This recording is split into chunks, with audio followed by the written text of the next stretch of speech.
नमस्कार. मालिकेच्या आजच्या भागामध्ये आपल्याला पाहायला मिळणार आहे की कलाला ॲडमिट केलेलं आहे. तिची तब्येत खूप बिकट झालेली असते. आता अद्वैत हॉस्पिटलमध्ये आलेला असतो. तो कलाच्या रूममध्ये तिथे गेलेला आहे. कलाला ऑक्सिजन लावलेला आहे आणि कलाच्या शेजारी तो उभा आहे. कलाचा हात हातात घेतलेला आहे आणि अक्षरशः अद्वैत रडत आहे. खरे मी नाही जगू शकत तुझ्याशिवाय. काय झालंय तुला? आणि तुला माहिती आहे ना, मला असं तू हॉस्पिटलमध्ये आलेलं आवडत नाहीये. मला नाही आवडत ग हॉस्पिटलला यायला, तुला माहिती आहे ना. मग हे सगळं काय होतंय? असं म्हणत अद्वैत कलाला बोलत असतो.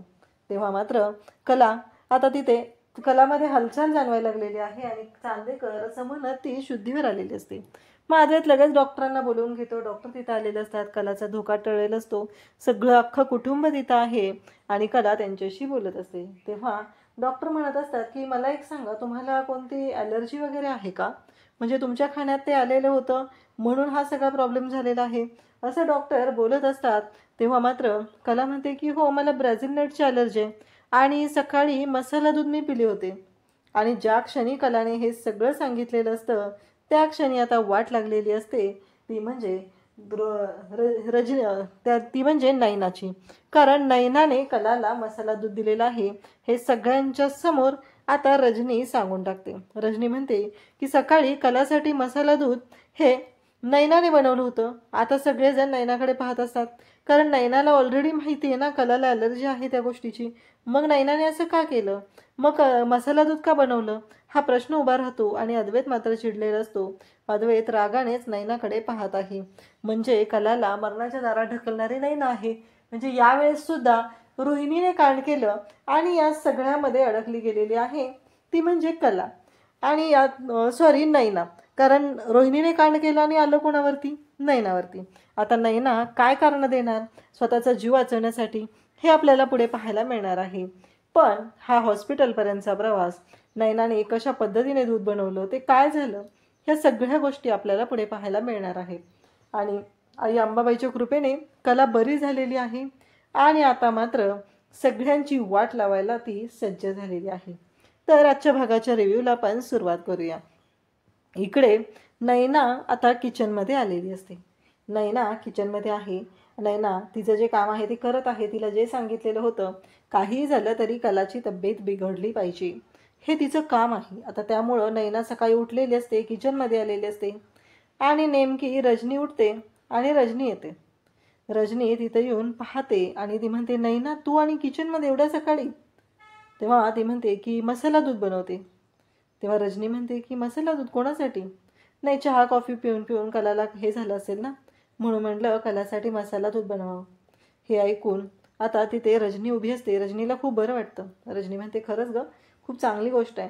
कला पण अगदी तेच तेच खाऊन थकून गेली ना, तर काही हरकत नाही आहे, चालेल. तेव्हा ती म्हणते की मी तुला मदत करू का काय? त्यावर ती म्हणते की नाही नाही, मदत नको काय, फक्त तुम्ही एक काम कराल का, मला ना थोडंसं बाहेर जायचं आहे आज, नवीन हेअरस्टाईल कराल म्हणते, तर बागेतली फुलं आणाल का तुम्ही? रजनी म्हणते की चालेल, आणते. असं म्हणत आता रजनी बागेतली फुलं आणण्यासाठी जाते. कारण नैनाला ह्या गोष्टी करायच्या असतात. नैनाला कलाला ॲलर्जी आहे ब्राझील नटची आणि ब्राझील नट त्याच्यामध्ये टाकायचे आहे. हे सगळं नैनाचं प्लॅनिंग असतं. मग नैना बरोबर ते ब्राझील नटची डबी घेते आणि त्यातनं ते ब्राझील नट टाकते आणि मसाला तयार करत असते. तेव्हा मात्र आता किचनमध्ये कोणीच नसतं. नैना एकटीच आहे. हे तिचं कांड सुरू आहे आणि त्याचबरोबर या सगळ्या गोष्टी ती करत आहे. तेव्हा मात्र आता तिला असं वाटत असतं की चला, सगळं व्यवस्थित झालंय. मग आता ती मसाला दूध बनवते. बनवलेलं मसाला दूध हे तिने अंजूकडे देते आणि कलाला नेऊन दे असं सांगते. अंजू मसाला दूध घेऊन कलाकडे चाललेली असते आणि त्याच वेळी तिथे सरोज येते आणि सरोज म्हणते, काय का? तेव्हा ती सांगते की कलाताईंसाठी मसाला दूध बनवले ना, ते घेऊन जाते. तेव्हा सरोज म्हणते की दे इकडं, मी घेऊन जाते. आणि बरं झालं, तिच्या तोंडाला अशी ही चव नाही आहे, मसाला दूध बनवलं. असं म्हणत आता सरोज ते मसाला दुधाचा जो ग्लास आहे तो घेऊन जाते. आता इकडे नैनाला खूप आनंद झालेला असतो. कारण तिला वाटत होतं की आता कलापर्यंत हे दूध कसं पोचवायचं. पण आयतीच संधी तिला मिळालेली असते आणि सरोज ती दूध घेऊन गेलेली असते. ती म्हणते की बरं झालं, सरोज मॅम ते दूध घेऊन गेल्या, ही गोष्ट खूप चांगली. इकडे कला आता उठलेली असते. सरोज तिथे येते आणि म्हणते, गुड मॉर्निंग, बरं वाटतंय का? तेव्हा कला म्हणते की थोडा विकनेस जाणवतोय. मग सरोज म्हणते की हो, औषधं घेतलेली आहेत ना, त्याच्यामुळे विकनेस तर जाणवणार आहेच, असं सरोज तिला सांगत आहे. त्याचबरोबर इकडे सरोज म्हणते की हे घे, मसाला दूध आणलेला आहे तुझ्यासाठी. मग सरोजने दिलेलं मसाला दूध कला घेते, एक घोट घेते आणि म्हणते मला बास, मला नको आहे. तेव्हा सरोज म्हणते अगं असं काय करतेस, घे ना. मला सांग, अंगात काही खाल्लंच नाही तर ताकद कशी येणार आहे बरं, कसं वाटणार आहे तुला, त्यामुळे तुला ते घ्यावं लागेल. तेव्हा कला म्हणत असते की नाही नको मला. परंतु इकडे सरोज ऐकायलाच तयार नसते. दरवाजाच्या बाहेर उभी राहून नैना मात्र हे सगळं पाहत असते. नैना म्हणत असते की बस, हे सगळं जे काही आहे ना ते आपल्या मनाप्रमाणे घडतंय असं तिच्या डोक्यात चाललेलं असतं आणि ती विचार करत असते. त्याचवेळी सरोज सरोज कलाला सांगत आहे की कला घे ना गं, असं काय करतेस, असं म्हणत कलाला ती मसाला दूध घ्यायला सांगत असते.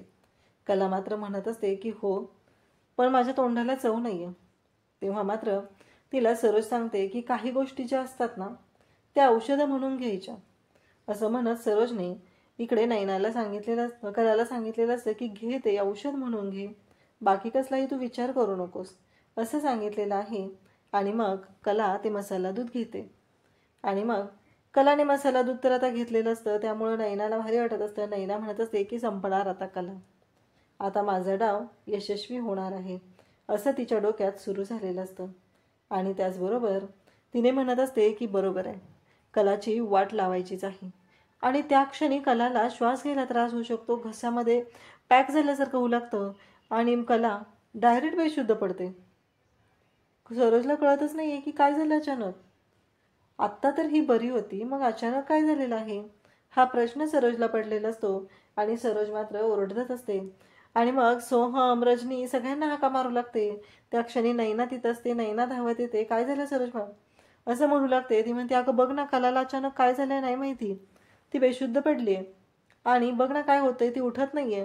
तेव्हा मात्र रजनी तिथं आलेली असते. शेजारीच पाण्याचा तांब्या असतो, तो घेते आणि त्यातलं पाणी कलाच्या तोंडावर मारू लागते. सगळेजण कलाला उठवण्याचा प्रयत्न करत असतात. आता सोहम सुद्धा तिथं आलेला असतो. सरोज म्हणते की सोहम, अद्वैतला फोन कर, कारण सरोजला कलाने नुकतंच विचारलेलं असतं की चांदेकर कुठे आहे. सरोजने सांगितलेलं असतं की एका कामासाठी तो बाहेर गेलेला आहे. परंतु आता इकडे अद्वैतला फोन कर असं सांगितलं जातं. त्यानंतर डॉक्टरांना फोन कर. डॉक्टरांना जेव्हा सोहम कॉल करतो आणि त्याचबरोबर तो सांगतो की लवकरात लवकर या, डॉक्टर म्हणतात की ॲम्ब्युलन्स पाठवतोय. आणि इकडे अद्वैतलाही त्याने कॉल केलेला असतो. अद्वैतला सांगतो की दादा, कलावहिनीची तब्येत अचानक बिघडली, ती बेशुद्ध पडली, आता मी डॉक्टरांना फोन केला आहे, डॉक्टर ॲम्ब्युलन्स पाठवत आहेत, तर तू लवकर ये. तेव्हा अद्वैत म्हणत असतो की हो, मी येतोय, काळजी करू नकोस, असं बोलणं चाललेलं आहे. आणि त्यासोबतच आता अद्वैतलाही काळजी वाटायला लागलेली असते, टेन्शन आलेलं असतं. अक्षरशः अद्वैतच्या पायाखालची जमीन सरकते. आणि इकडे अद्वैत मात्र म्हणू लागतो की काय झाले खरेला, अशी काय अवस्था झाली खरेची, नक्की काय प्रॉब्लेम आहे, हा विचार अद्वैतच्या डोक्यात आलेला असतो. आणि त्याचवेळी तिथे आबा असतात. आबांकडे तो पाहत असतो. हे सगळं काय होऊन बसलंय, हा प्रश्न मात्र पडलेला असतो. आणि आता इकडे अद्वैत आबांना सांगू लागतो की खरेची तब्येत खूप बिघडली. तेव्हा आबा म्हणत असतात की काळजी करू नको, काही नाही होणार तिला, आई अंबाबाई आहे ना तिच्या पाठीशी, त्यामुळं अजिबात विचार करायची गरज नाही, असं इकडे सांगितलं जातं. आणि तेव्हा मात्र आता आबांच्या समोर तो रडत असतो. त्याला वाईट वाटत असतं की अचानक खरेची तब्येत एवढी बिघडलेली आहे, हे सगळं काय होऊन बसले आबा, असं म्हणत तो आबांशी बोलत आहे. आणि तेव्हा मात्र इकडे जेव्हा या सगळ्या गोष्टी घडत असतात, त्याच वेळेस घडतं असं की आबा म्हणत असतात की आई अंबाबाई, हे सगळं काय चाललंय. तेव्हा अद्वैत म्हणू लागतो की आत्ता जे सांगितलेलं होतं, म्हणजे जे घडलेलं आहे ते असं घडलेलं आहे, त्यामुळं नक्की काय आहे, म्हणजे त्या त्या मावशींनी जे सांगितलं ते खरं आहे का. तेव्हा आबा म्हणतात की हे बघ, असं काही होणार नाही आहे, नसता विचार करू नकोस, असं इकडे आबा अद्वैतला सांगत असतात. त्याचवेळी आता ते दोघंजण जायला निघतात. आणि मग इकडे हे सांगत असतात, जोगती नसते, ती म्हणत असते की काळजी करू नको, सगळं व्यवस्थित होईल.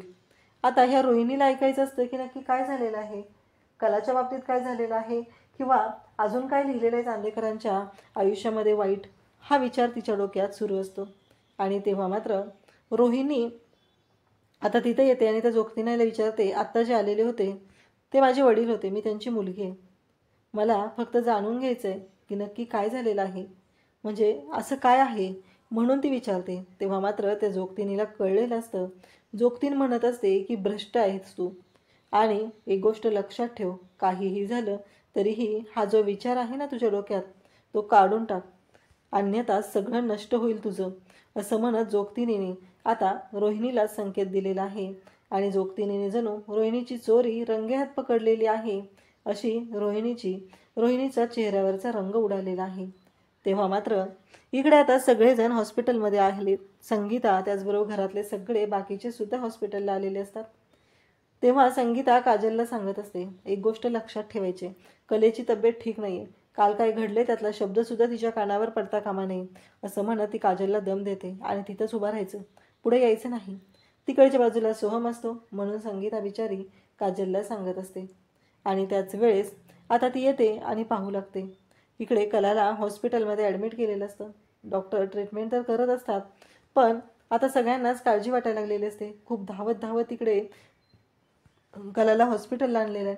संगीता जेव्हा कलाला तिथे हॉस्पिटलच्या बेडवर पाहते, कलाला ऑक्सिजन लावलेला असतो. कलाची कंडिशन खूप क्रिटिकल झालेली असते. हे सगळं सगळ्यांनाच दिसत असतं. आणि तेव्हा मात्र इकडे पाहायला मिळतं की जेव्हा या सगळ्या गोष्टी घडत असतात तेव्हा संगीता खूप रडायला लागते. तिथे संगीताला कलाचे बाबा सावरतात. त्याचबरोबर रजनीसुद्धा तिथे जाते आणि कलाला सावरू लागते. या सगळ्या गोष्टी जेव्हा घडत असतात तेव्हा मात्र इकडे आता सगळ्यांनाच कळत नसतं की हे सगळं काय होऊन बसलेलं आहे. अशा पद्धतीने सगळं झालेलं आहे. तेव्हा मात्र आता डॉक्टर तिथे येतात आणि विचारू लागतात की मला एक सांगा फक्त की त्यांना कोणती ॲलर्जी आहे का मिसेस कला यांना. तेव्हा कला तिकडे सरळ सांगत असते की तिला ना 2 दिवसापूर्वी ताप येत होता आणि ती दिल्लीला गेली होती, तिकडून आली. आम्हाला वाटलं की हा सगळा विकनेस वगैरे आलेला आहे त्याच्यामुळे झालं असेल, असं सरोज डॉक्टरांना सांगत असते.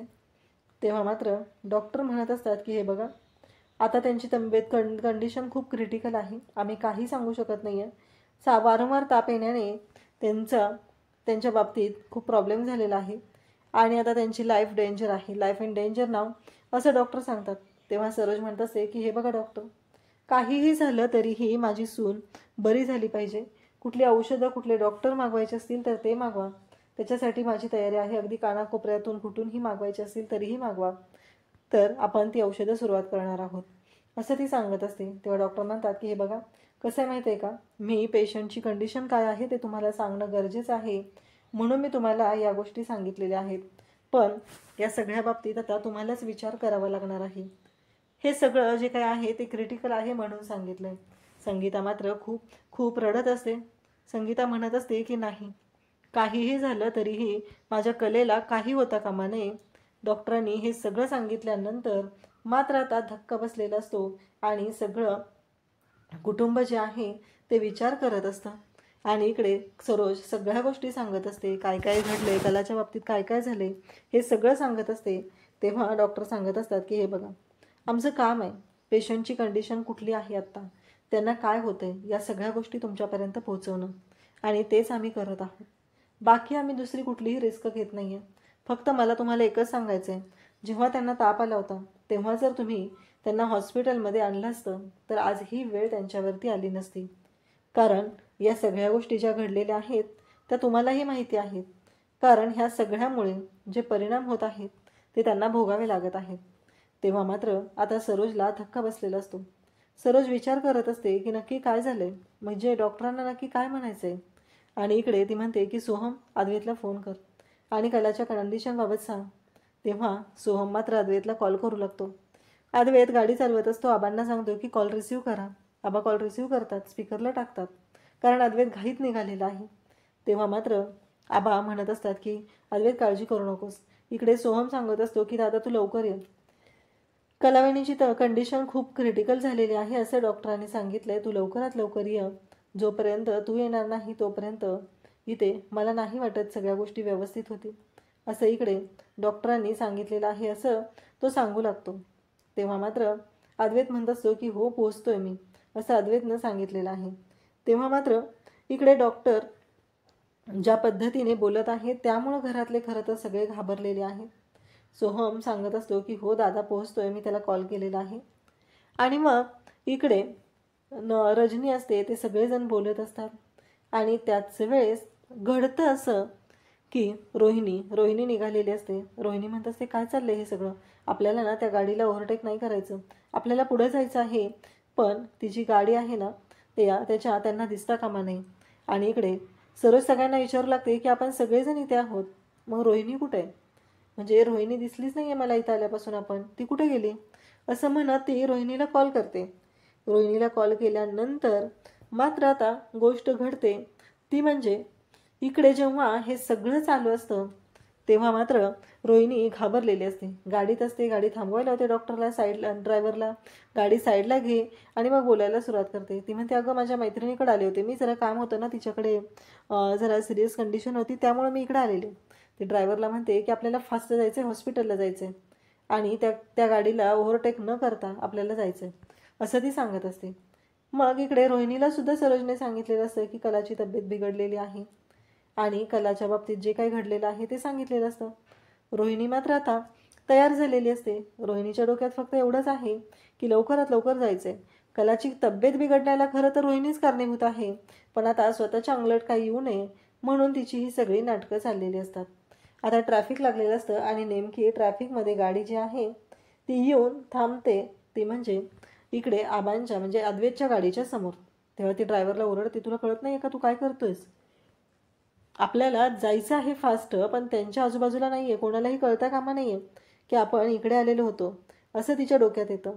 तोपर्यंत मिररमध्ये तिनं पाहिलेलं असतं आणि मिररमध्ये तिला दिसतं ते म्हणजे तिच्या कपाळावर लावलेला भंडारा. मग ती लगेचच पदराने तो पुसू लागते. इकडे आबा त्याचबरोबर घरातले सगळेजण आता काळजी करत आहेत. संगीता मात्र रडत असते. संगीता म्हणत असते की असं नका करू. संगीताला सरोज सांगू लागते की मला माहिती आहे आत्ता कलाची तब्येत ठीक नाही आहे, अहो पण ती बरी होईल, काही नाही होणार तिला, आणि डॉक्टर आहेत ना, आणि मला माहिती आहे तुम्ही आई आहात, तुमच्या बाबतीत हे सगळं होणं मला माहिती आहे, मला माहिती आहे की तुम्हाला काळजी वाटते, पण तुम्ही विचार नका करू, काही होणार नाही आहे तिला, स्ट्रॉंग आहे ती. इकडे नैना मात्र विचार करायला लागलेली असते की हे सगळं काय आहे, आपण अडकणार तर नाही ना याच्यामध्ये, पण जे झालं आहे ते चांगलं झालं आहे एवढंच तिच्या डोक्यात असतं. आणि नैना तिथे बोलत असते. तेव्हा मात्र इकडे संगीता आणि सरोज मात्र संगीताचा हात हातात घेऊन तिला आधार देत असते. काळजी करू नका, कला बरी होणार आहे, अजिबात विचार करायची गरज नाही, असं सगळं संगीताला ती सांगत आहे. तेव्हा संगीताला जाणवतं की खरंच आज कलेच्या सासूबाई कलेची आई बनून तिची काळजी घेत आहेत आणि तिच्या पाठीशी खंबीरपणे उभ्या राहत आहेत.